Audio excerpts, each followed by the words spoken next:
Good morning students. आज का हमारा पॉइंट है ख्याति या गुडविल। ये एक नया पॉइंट है, इसके बारे में अपन ने 11th क्लास में अभी तक कुछ भी नहीं पढ़ा है। सिर्फ ये बताया था कि ख्याति अपने आप में एक तरह से क्या मानी जाती है, संपत्ति मानी जाती है और बैलेंस शीट में असेट साइड में आती है। लेकिन वो होती क्या है, किस तरह से उसका व्यवहार किया जाता है, ये सब हम इस चैप्टर में पढ़ेंगे।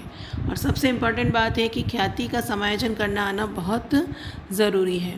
ख्याति से संबंधित थ्योरी क्वेश्चन भी आता है और प्रैक्टिकल क्वेश्चंस भी आते हैं। तो सबसे पहले ख्याति के अर्थ पे आते हैं।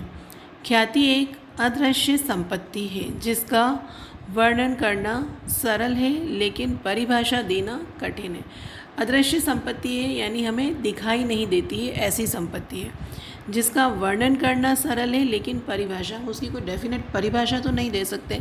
लेकिन ख्याति, हम ख्याति के बारे में क्या कह सकते हैं कि उस कंपनी की ख्याति बहुत है, यानी उस कंपनी का नाम बहुत है या वो कंपनी बहुत फेमस है, तो उसका जो नाम या उसकी जो प्रतिष्ठा है वही क्या कहलाती है, आपकी ख्याति कहलाती है। ये व्यवसाय के अच्छे नाम, प्रतिष्ठा और संबंधों से मिलने वाला लाभ है। वही बात हो गई कि व्यवसाय के अच्छा नाम, उसकी प्रतिष्ठा यानी उसकी व्यवसाय में की कितनी प्रतिष्ठा है, मार्केट में कितनी पहचान है उसकी, और संबंधों से मिलने वाला लाभ है। ये एक आकर्षण शक्ति है जो ग्राहकों को लाती है। एक तरह से क्या है, आकर्षण शक्ति है जो ग्राहकों को खींचती है। जैसे हम रिलायंस की बात करें तो हम रिलायंस के नाम से ही, नाम इतना रिलायबल है और नाम इतना है कि हम उसके नाम से ही उसकी चीज़ों को खरीदने के लिए प्रेरित होते हैं। तो एक तरह से व्यवसाय का अच्छा नाम, उसकी अच्छी प्रतिष्ठा और संबंधों से मिलने वाला जो लाभ है वही क्या कहलाती है, आपकी ख्याति कहलाती है। ख्याति अपने आप में क्या है, एक आकर्षण शक्ति है जो ग्राहकों को अपनी ओर खींचती है। व्यवसाय की प्रतिष्ठा का मौद्रिक मूल्यांकन ही ख्याति है। ये भी हम कह सकते हैं कि किसी भी व्यवसाय की प्रतिष्ठा यानी उसकी इज्जत, उसका नाम कितना है, उसका मुद्रा में मूल्यांकन करना ही क्या है, ख्याति है। लॉर्ड एल्डन ने एक परिभाषा भी दी है। ख्याति इस संभावना के अतिरिक्त और कुछ नहीं है कि पुराने ग्राहक पुराने स्थान को ही चुनते हैं। हम अगर उस कंपनी के ग्राहक हैं, जैसे रिलायंस की बात करते हैं, तो रिलायंस कंपनी के ग्राहक हैं, चाहे उसका आउटलेट हमारे घर के आसपास हो या ना हो, तो हम दूर भी जाएंगे लेकिन उसी नाम का प्रोडक्ट हम क्या करेंगे, खरीदेंगे। तो पुराने ग्राहक पुराने स्थान को ही चुनते हैं। हमारे आसपास बहुत सारे दूसरे प्रोडक्ट मिल रहे होंगे लेकिन हम उस प्रोडक्ट को ना लेकर क्या करेंगे, जिसकी ख्याति है हमारे मस्तिष्क में, जिसका नाम पहले से ही छपा हुआ है, उसी ब्रांड पे जाएंगे।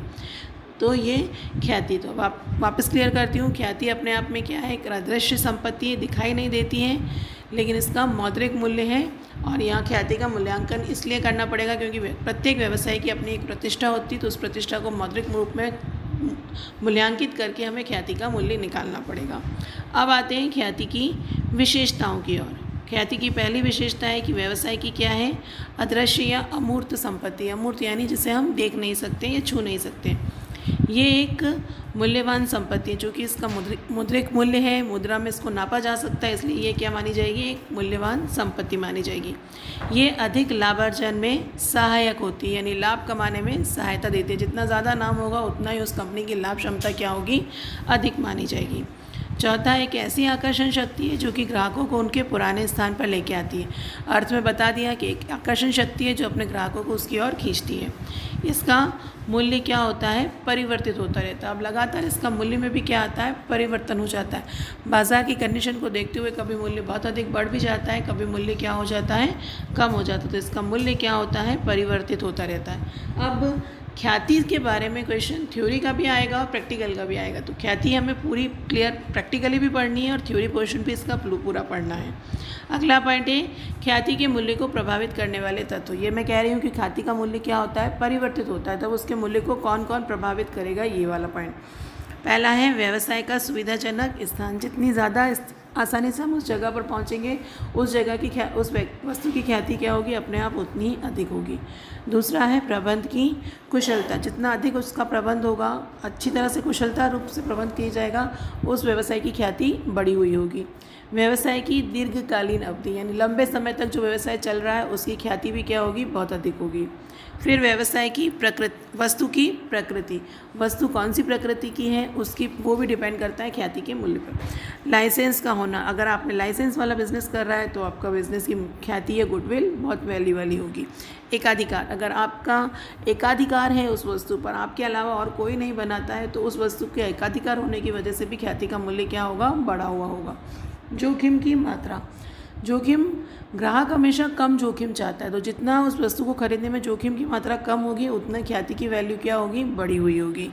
लाभों की प्रवृत्ति, लाभ होने की प्रवृत्ति है तो भी ख्याति का मूल्य बढ़ा हुआ होगा। भावी प्रतिस्पर्धा, भावी प्रतिस्पर्धा यानी प्रतियोगिता में अगर टिके रहने की क्षमता है उसमें तो भी ख्याति का मूल्य प्रभावित होगा। पूंजी की मात्रा, पूंजी कितनी लगा रखी है उसके अकॉर्डिंग भी ख्याति का मूल्य क्या होगा, प्रभावित होगा। और लास्ट है उत्पाद की किस्म, कौन सी किस्म का उत्पाद बनाता है, क्या डेली यूज़ का प्रोडक्ट है या किस तरह का प्रोडक्ट है, मार्केट में कितना चलता है, उसके अकॉर्डिंग भी ख्याति का मूल्य क्या होता है, प्रभावित होता है। तो हमने पढ़ा ख्याति का अर्थ, ख्याति की विशेषताएं, ख्याति के मूल्य को प्रभावित करने वाले तत्व।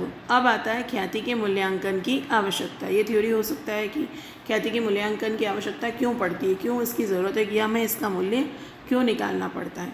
तो 3-4 अलग अलग कंडीशन है कि हमें उस टाइम पे ख्याति के मूल्यांकन की आवश्यकता होती है। पहला पॉइंट है जब एक नया साझेदार प्रवेश करता है। मैं तुम्हें अपने पिछले वीडियो में बता चुकी हूँ कि जब नया साझेदार आता है तो उसे 2 हिस्से प्राप्त होते हैं, एक तो संपत्तियों में हिस्सा प्राप्त होता है और एक भावी लाभों में हिस्सा प्राप्त होता है। तो भावी लाभों में हिस्सा प्राप्त करने के लिए वो जो धनराशि लाता है उसे हम क्या कहते हैं, ख्याति कहते हैं। यही बात ये है कि जब नया साझेदार प्रवेश करता है तो फर्म की ख्याति की गणना करनी ज़रूरी होती है। दूसरा है जब वर्तमान साझेदार के मध्य लाभ विभाजन अनुपात में क्या होता है, परिवर्तन होता है। जैसे 3 जने हैं, 3 जने पहले बराबर बराबर बांटते थे लाभ को, भविष्य में जाकर वो उसको चेंज करना चाहते हैं तब भी हमें किसकी ज़रूरत पड़ेगी, ख्याति की आवश्यकता होगी। तो तीसरा पॉइंट है जब कोई साझेदार अवकाश ग्रहण करता है, प्रवेश पर भी ख्याति की ज़रूरत पड़ी, नया आता है तो भी हमें ख्याति की मूल्यांकन की आवश्यकता पड़ेगी या ख्याति की गणना करनी पड़ेगी। उसी तरह जब कोई साझेदार क्या आएगा, अवकाश ग्रहण करेगा, अगले टॉपिक में आएगा।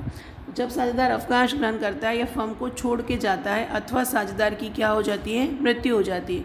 3 हैं, 3 में से एक अगर अवकाश ग्रहण कर रहा है तो 2 बचे हुए हैं तो हमें ख्याति का मूल्यांकन करना पड़ेगा, या 3 थे, 3 में से 2 रह गए और एक की क्या हो गई, मृत्यु हो गई, तब भी 2 रह गए। उस कंडीशन में भी हमें ख्याति का मूल्य क्या करना पड़ेगा, ज्ञात करना पड़ेगा।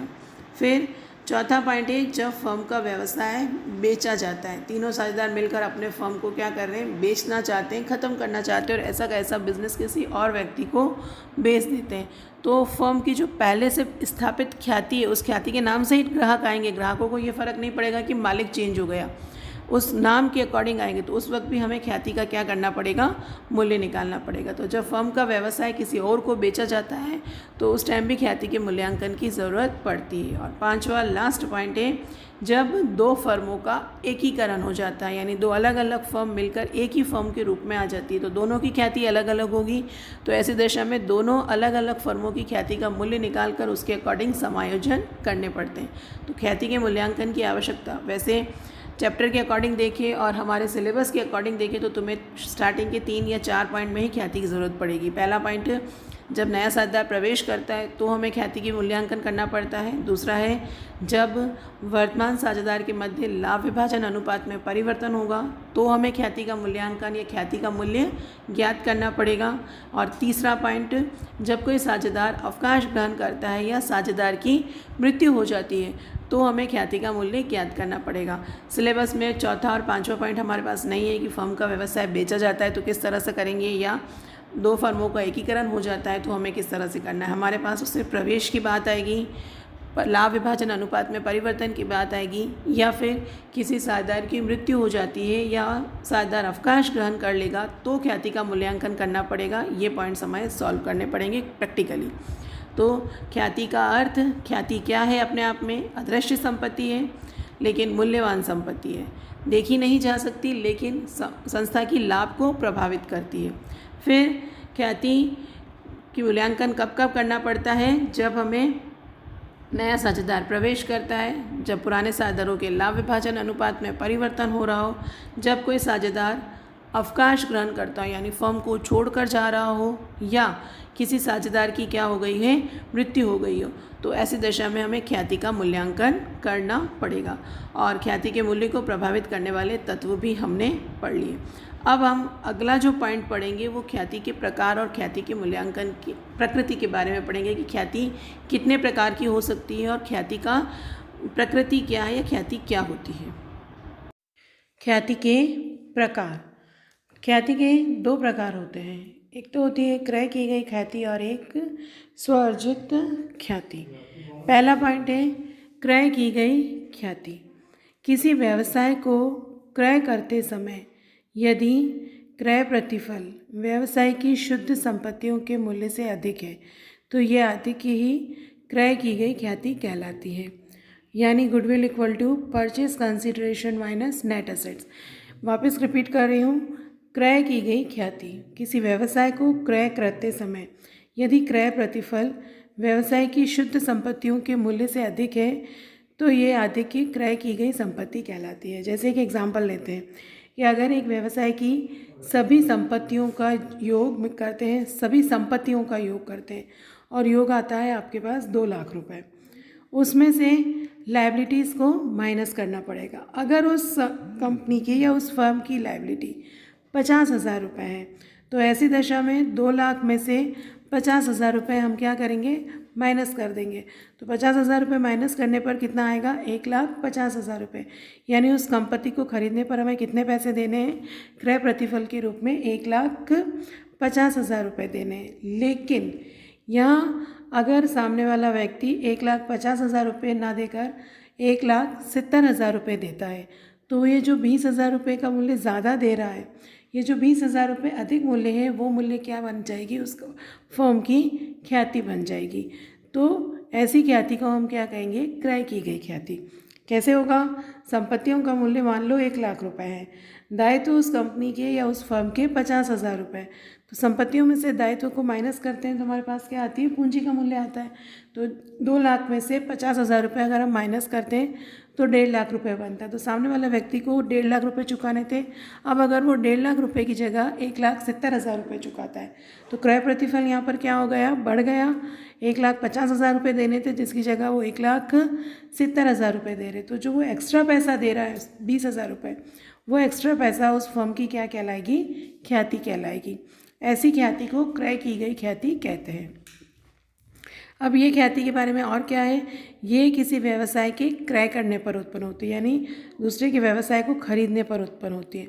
पुस्तकों में इसका लेखा किया जाता है क्योंकि इसके लिए प्रतिफल का भुगतान किया गया। प्रतिफल यानी 20,000 रुपये प्रतिफल के रूप में चुकाए गए हैं। इसे चिट्ठे में संपत्ति के रूप में दिखाया जाएगा और इस गुडविल को क्या दिखाया जाएगा, संपत्ति के रूप में पुस्तकों में बताया जाएगा। ये तो है ख्याति का पहला प्रकार और वो क्या है आपका, क्रय की गई ख्याति। अब ख्याति का दूसरा प्रकार स्वअर्जित ख्याति। जैसे कि नाम से ही पता चल रहा है, स्वअर्जित यानी खुद के संबंधों से प्राप्त ख्याति। ये एक व्यावसायिक संस्था के अच्छे संबंधों और यश का मूल्य है जो व्यवसाय में सृजित किया जाता है। सृजित वर्ड आ रहा है यानी स्वयं पैदा किया जाता है। तो ऐसी ख्याति क्या कहलाती है, स्वअर्जित ख्याति कहलाती है। लेखा मानक 26 और अकाउंटिंग स्टैंडर्ड के अनुसार इसका लेखा पुस्तकों में लेखा नहीं किया जाता, यानी ऐसी ख्याति को पुस्तकों में नहीं बताया जाता है। इस प्रकार की ख्याति के पुनर्मूल्यांकन का प्रश्न फर्म के पुनर्गठन के समय उत्पन्न होता है। फर्म जब पुनर्गठित होती है तब इस प्रकार की ख्याति उत्पन्न होती है, अदरवाइज इस प्रकार की ख्याति का लेखा नहीं किया जाता। तो लेखा कौन सी ख्याति का किया जाता है, केवल क्रय की गई ख्याति का किया जाता है। अब आते हैं हम ख्याति की प्रकृति की ओर, यानी ख्याति का नेचर क्या है, किस तरह से होती है। ख्याति की प्रकृति के आधार पर ख्याति को हम 3 भागों में बांट सकते हैं, संस्थागत ख्याति या बिल्ली के स्वभाव की ख्याति, दूसरा व्यक्तिगत ख्याति या कुत्ते के स्वभाव की ख्याति, और तीसरा आकस्मिक घटना संबंधी ख्याति या चूहे के स्वभाव वाली ख्याति। यहाँ उसको जानवरों से तुलना की गई है क्योंकि हम जानवरों के व्यवहार के आधार पर इसको याद रखेंगे। पहली ख्याति है संस्थागत ख्याति या बिल्ली के स्वभाव की ख्याति। ऐसा माना जाता है कि बिल्ली का ये स्वभाव होता है कि वह अपने घर को नहीं छोड़ती है, यानी वो जिस घर में रहती है वो उसी में रहती चली जाती है, चाहे उस घर का मालिक क्या हो जाए, चेंज हो जाए। आज उस घर में ए नाम का व्यक्ति रह रहा है, तब भी वो बिल्ली वहीं रहती है, और कल उस घर में अगर बी नाम का व्यक्ति आ जाएगा तब भी बिल्ली अपना निवास चेंज नहीं करेगी। तो संस्थागत ख्याति भी ऐसी ही ख्याति मानी जाती है कि आज मालिक कोई और है और कल अगर मालिक बदल भी जाएगा तो ख्याति एज इट इज़ अपने जगह पर ही रहेगी। तो ऐसी ख्याति को क्या कहा जाता है? आपकी संस्थागत ख्याति या बिल्ली के स्वभाव वाली ख्याति। ख्याति का दूसरा पॉइंट आता है व्यक्तिगत ख्याति या कुत्ते के स्वभाव की ख्याति। कुत्ते के स्वभाव, कुत्ते के बारे में हमें ये मानते हैं कि कुत्ता जहाँ उसका मालिक जाता है वहीं जाता है, यानी कुत्ता एक तरह से वफादार होता है। उसी तरह व्यक्तिगत ख्याति भी होती है, यानी उस व्यक्ति के नाम से चल रही है। आज ए के नाम से वो उसकी ख्याति चल रही है। ए ने जो बिज़नेस कर रहा है उसी में उसके नाम से चल रही है। ए अगर उस बिज़नेस को छोड़कर कहीं और चला जाता है या कोई और दूसरा बिज़नेस, तो उसकी ख्याति भी उसके साथ साथ वहीं चली जाएगी। तो ऐसी ख्याति क्या कहलाएगी? व्यक्तिगत ख्याति या कुत्ते के स्वभाव वाली ख्याति। यानी जहाँ कुत्ते का मालिक जहाँ जाता है ख्याति भी वहीं जाए। उसी तरह जिस तरह मालिक जाएगा कुत्ता भी वहीं चला जाएगा, उसी तरह मालिक जहाँ जाएगा ये ख्याति भी उसके साथ साथ वहीं चली जाएगी। तो ऐसी ख्याति को व्यक्तिगत ख्याति या कुत्ते के स्वभाव की ख्याति कहती है। तीसरा ख्याति का प्रकृति आता है आकस्मिक घटना संबंधी ख्याति या चूहे के स्वभाव वाली ख्याति। चूहे का स्वभाव क्या होता है? फुदकता रहता है, आज इस घर में, कल उस घर में, परसों किसी और घर में। तो तीसरे प्रकृति है ख्याति का चूहे के स्वभाव वाली ख्याति, यानी किसी घटना के घटित होने संबंधी ख्याति। यानी कोई अच्छी बात हो गई तो उस कंपनी की ख्याति क्या हो जाएगी? अपने आप ही बढ़ जाएगी। आज कुछ गलत हो गया तो ख्याति अपने आप ही क्या आ जाएगी? नीचे आ जाएगी। तो एक जगह टिक कर नहीं रहेगी। ऐसी ख्याति को क्या कहते हैं? चूहे के स्वभाव वाली ख्याति। इस पर भी क्वेश्चन आता है कि बिल्ली के स्वभाव वाली ख्याति किस प्रकार की होती है। तो बिल्ली के स्वभाव वाली कैसी होती है कि बिल्ली का स्वभाव क्या होता है? घर में रहने का। तो ऐसी ख्याति को संस्थागत ख्याति कहते हैं। फिर दूसरा है कुत्ते के स्वभाव की ख्याति। वही कुत्ता वहीं जाता है जहाँ उसका मालिक जाता है, तो ये ख्याति भी वैसी ही होती है कि जहाँ जहाँ मालिक जाएगा वहाँ वहाँ ख्याति भी चली जाएगी। और तीसरा पॉइंट है हमारा चूहे के स्वभाव वाली ख्याति। यानी जैसे जैसे चूहा एक घर से दूसरे घर में चला जाता है, फुदकता रहता है, अपने आप चेंज होता रहता है, उसी तरह ख्याति भी क्या हो जाती है? परिवर्तित हो जाती है। तो ये है ख्याति की प्रकृति। ख्याति के प्रकार दो प्रकार के, क्रय की गई ख्याति और स्वअर्जित ख्याति। और प्रकृति तीन प्रकार की, संस्थागत ख्याति, बिल्ली के स्वभाव की ख्याति, दूसरी व्यक्तिगत ख्याति या कुत्ते के स्वभाव की ख्याति, और तीसरी आकस्मिक घटना संबंधी ख्याति या चूहे के स्वभाव वाली ख्याति। इस प्रकार आज हमने ख्याति से संबंधित सिर्फ थ्योरी पोर्शन ही कंप्लीट किया है। अब हम नेक्स्ट में इस ख्याति की वैल्यू करेंगे या ख्याति का मूल्यांकन करना सीखेंगे कि ख्याति की वैल्यू या ख्याति का मूल्य किन किन तरीक़ों से ज्ञात किया जा सकता है।